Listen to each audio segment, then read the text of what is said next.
In the heart of Indonesia, there's a ghost that doesn't just haunt houses. She haunts your soul. You've heard of banshees. You've heard of white ladies. But nothing, absolutely nothing, prepares you for the Kuntilanak, a ghost with the cry of a newborn and the hunger of something ancient. So if you ever hear a baby crying at night, don't follow it, don't answer, don't even look, because once she sees you, it's already too late.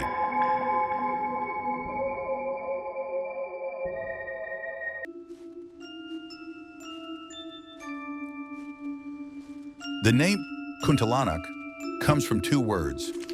Kunti, a reference to a woman named Sundel Bolong, cursed for dying during childbirth, and anak, meaning child. Put them together and you get a ghost that roams the night, forever looking for her baby. In Indonesian folklore, she's described as a woman with long black hair, pale skin, and a dress stained by death. But her most terrifying feature is her cry, a soft, whimpering wail, like a baby lost in the dark. The sound lures you closer, closer to where she waits, because the Kuntilanak doesn't want help. She wants company in death.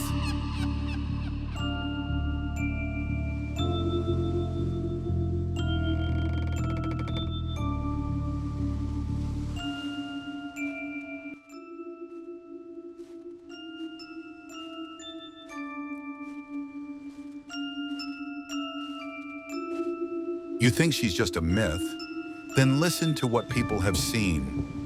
A man riding home on his motorbike through a quiet village road. He hears a baby crying in the bushes. He stops, calls out, walks closer, but there's no baby, just a woman in white, standing, floating, her feet not touching the ground. Her head slowly turns. No eyes, just darkness. He runs, but the crying follows him all the way home. Another story, a group of teenagers playing near an abandoned house in Jakarta. One of them dares the others to knock. He does, and from inside, a laugh, high-pitched, echoing. The door creaks open on its own. They never speak of what they saw that night, but one of them never slept with the lights off again.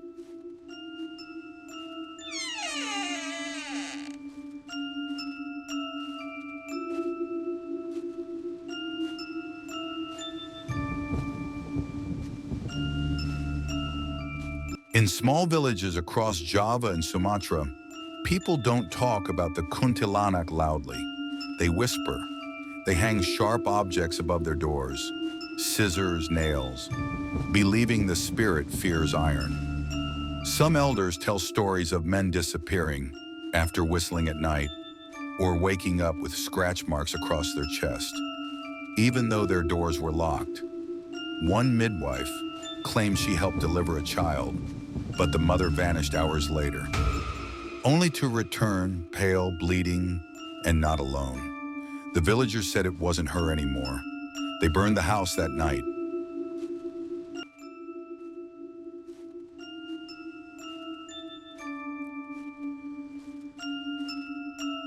One night, a man named Darto was walking home from the rice fields.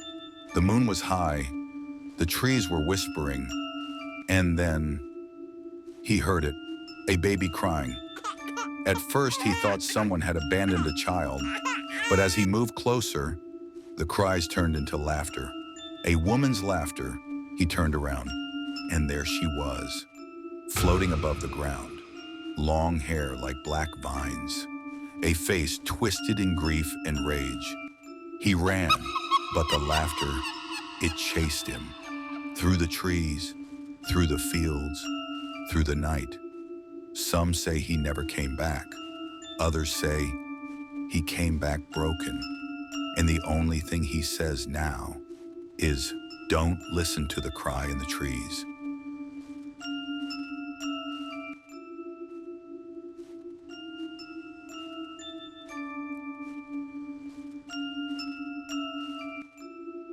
They say, once you hear her cry, she never really leaves you. It starts with dreams. Dreams of blood, dreams of long black hair wrapping around your neck. Then the smell, the scent of frangipani flowers, sweet but rotting. And when you're awake, you hear things you shouldn't. Scratches on your window, laughter in the bathroom mirror, a lullaby, sung by a voice you've never heard before. Some have gone mad, some disappeared, and some are still haunted to this day. Because once you cross paths with her, she marks you forever.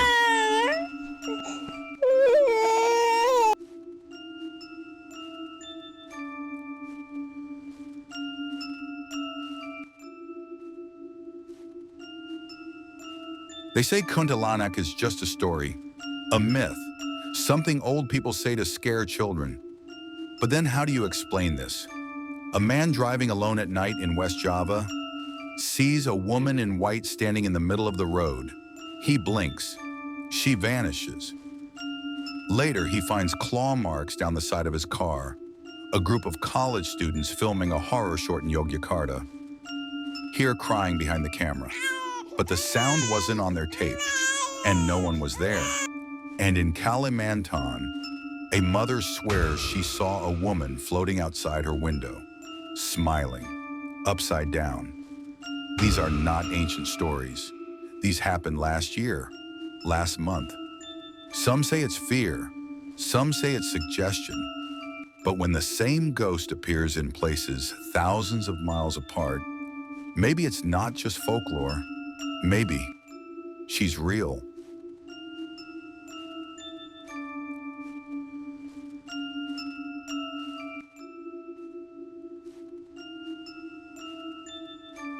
The Kuntilanak is not just a ghost story. She's part of Indonesian identity, woven into lullabies, whispered in bedtime warnings, feared in neighborhoods from Sumatra to Sulawesi. She haunts more than just places. She haunts memories, traditions, generations. Local filmmakers recreate her. Poets write about her cries. Children play hide and seek with her name on their lips, not knowing if it's just a game or a summoning. And yet, the more we fear her, the more power she holds. She's no longer just folklore.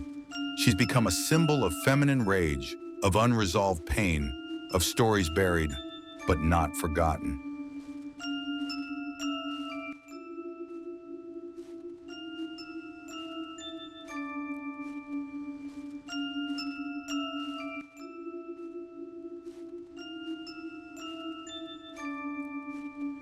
They say it's just myth, just stories passed down by fearful villagers. But then, how do you explain the scream caught on a forest camera? How do you explain the bruises in the shape of a woman's hand on a man who swore he walked alone? What about the taxi driver in Jakarta who picked up a woman in white only to find his back seat empty minutes later? Or the teenager in West Java who followed the sound of a baby crying into the woods and returned mute, hair turned white, eyes hollow? Not every legend leaves behind evidence, but every encounter leaves behind something, a scar, a silence, a fear that never fully fades. And for those who dare to chase the truth, Kuntilanak doesn't need to prove she's real. She just waits for them to see her.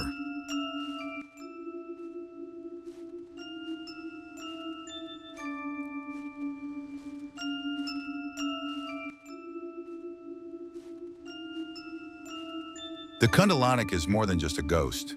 She's a shadow woven into lullabies, a warning whispered by grandmothers, a figure painted in batik, carved in wood and feared in silence. In Indonesian films, she screams. In urban legends, she floats above rooftops. In nightmares, she watches from behind the trees. But deeper than all of that, she is a reflection of grief left unresolved, of lives broken by betrayal, of pain that refused to die. And maybe that's why, no matter how modern the city becomes, No matter how loud the world gets, on some nights, if you listen closely, you can still hear her crying. She's not just a ghost, she's a warning, a legend born in blood and silence. If this story haunted you even a little, then you haven't heard the worst of it yet. So stay curious, stay brave, and subscribe to the Bone Library, where horror is just the beginning.